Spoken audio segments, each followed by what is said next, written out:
This copyrighted telecast may not be reproduced, retransmitted, or used in any form without the authorized written consent of NASCAR Broadcasting. NASCAR would like to thank all of our loyal fans for your continued support, and we hope you enjoyed today's broadcast. He just got him one. He sure did. The 8 of Deborah Renshaw gets spun around, and the caution flag will fly. That will be a break for the 14 truck of Rick Crawford. He'll get one of those 2 laps back right here, Phil. Come on, baby, hustle down. So, Go, like go, I go, said, go, go, because go. of the free pass, it wasn't a death penalty losing 2 laps early. He's going to get one back here. Now he can race and get the other one back as well. Deborah Renshaw got spun around. See Jack Sprague, the 16 trucks in the middle there. Deborah, they make a slight bit of contact as they enter turn number 1, and Deborah end up losing control, makes some pretty good contact with the outside wall. In relief, and they have made a challenge to all the other teams here in the NASCAR Craftsman Truck Series.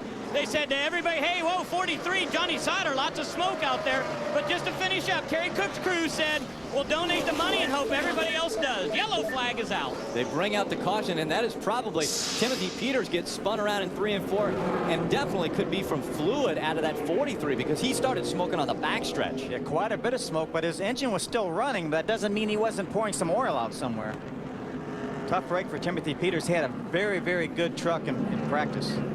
We'll check out. I think without a doubt we're going to see him see it start smoking just the slightest bit here, but as we mentioned before, the truck was still running, so he undoubtedly had an oil line or something that came loose. Michael, he's back on the racetrack. Yeah, Timothy Peters might have gotten hit or something, but there must be 20 trucks that drive through these. 25 years of my life rocking to KISS, and I've gone to their farewell tour 7 or 8 times. They never really know when they're going to quit. But what's cool about Kevin Harvick is he's got a great helmet with KISS on it, and we've got a spin on the racetrack. The number 9 has gone around. Justin Hobgood in the number 9 this week got spun around and bringing out our 4th caution now of the night. It looks like Johnny Sauter will get the free pass. He's being shown 3 laps down right now. Jack Sprague is 4 laps down. Oh, Sauter gets one more caution here right quick. He gets it 1 down, and all of a sudden, Looked as though he was on his own. oh, he's so fortunate. He kept the gas down and mostly kept it off the wall. He can. It doesn't look like the 46, but it is. That's Dennis Setzer in the number 46 with a flat right front tire. He will not be able to come down pit road the first time by. As he went by turn 4, it blew then. Now he's going to make his way to pit road. It's taken him a whole lap, and so that tire is shredded.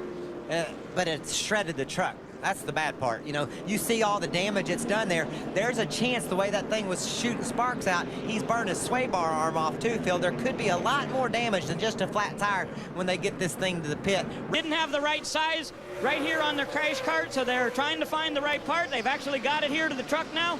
They'll continue to work on it, but Setzer has fallen all the way back to 35th in the running order. Big problem coming out of turn number 4. Timothy Peter gets into the wall. A lot of damage front and rear of that Bailey's Dodge. Went in with Brandon Witt together there in turn 4. Big pack of trucks racing there. And that's what's so tough, Phil. If Dennis blows that tire coming down the back straightaway, or off 2, he slows it down and he gets to pit road. Here's the crash. Let's see what happens. It looked like Timothy Peters drove down a little bit on Brandon Witt, caused him to make contact. Brandon was in there a pretty good ways, and they just ran out of racing room over there. Yeah, it looked like Timmy maybe pinched him down a little bit. Feels like something is dragging, and it looks like we're going to have a spinner, a crash on the track. Yellow will be out, and now we're going to see those pit stops that everybody was looking for. Caution coming out. This is the 7th caution of the night. That's the 07 getting spun around. Jack Bailey piloting that truck tonight. Looks like Kyle Busch, the 15 truck, may be the recipient of the free pass. That's came about. Oh, he got together with Mike Wallace. Mike Wallace in the 12 truck. Mike was on the outside, had given him plenty of room down on the bottom of the racetrack. And the 07 moved up the hill. They made some contact, and around he went. NASCAR Weekend on Speed, live from Richmond. Friday, Nextel Cup final practice. Then, Busch Pole qualifying and NASCAR trackside. Saturday, NASCAR This Morning. Your NASCAR Weekend begins. NASCAR, and as Michael mentioned, the 9th caution of the night has come out, and look at the damage. We saw the 50 of Todd Cleaver going by. Cleaver was involved in a battle for 4th, and a lot of damage to the front of that truck. Wow, that's a big crash. What happened? Sure was. They must have got together entering the corner.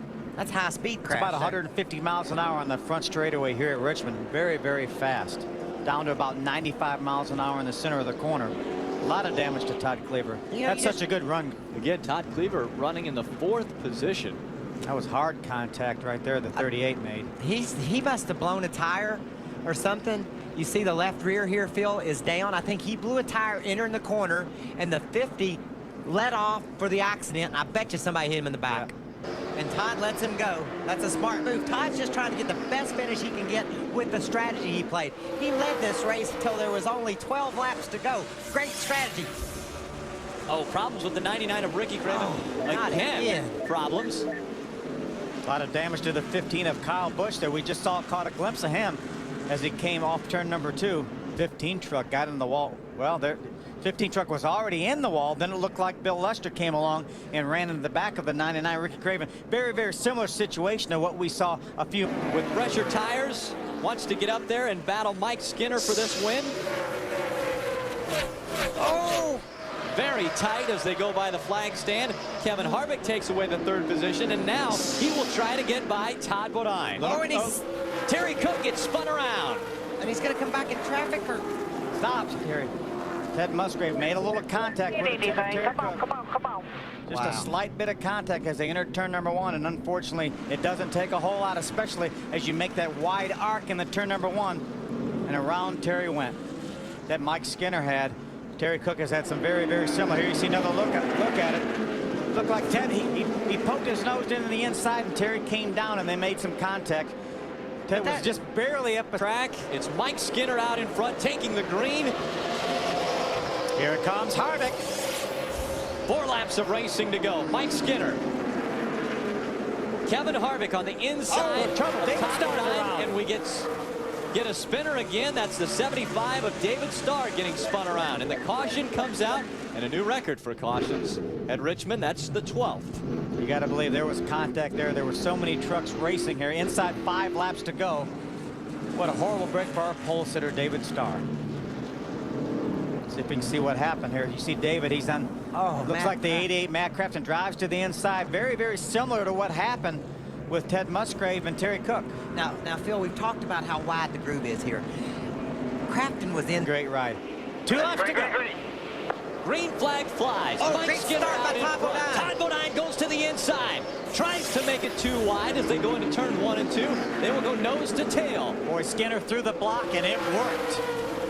Down the backstretch they go. Bodine had a great run on Mike Skinner at the start, but now it's 2 truck lengths between himself and the lead. Todd Bodine doing a great job. He had good pit strategy. He got track position. Right now he's running 2nd on the last lap. White flag has flown for Mike Skinner. As he goes through 1 and 2, he puts 3 truck lengths between himself and Todd Bodine. It doesn't look like Kevin Harvick is going to have anything for Bodine for 2nd. And Mike Skinner will come out of turn number 4 and win race number 2 on the 2005 season. Tracy Hines emerges with a top 5 finish and ties his career best. Mike Wallace with a great run in that 12 truck finishes 6th. You got to tip your hat to Glenn Thunderburk and those guys on that team. He brought that truck to pit road on lap 20-something to work on it. Used his pit strategy to the best of his ability. Got a great top. How about Jeff Hensley and Mike Skinner? We're going to tip our hats to them too. 2 in a row. 2 in a row. This copyrighted telecast may not be reproduced, retransmitted, or used in any form without the authorized written consent of NASCAR Broadcasting. NASCAR would like to thank all of our loyal fans for your continued support, and we hope you enjoyed today's broadcast.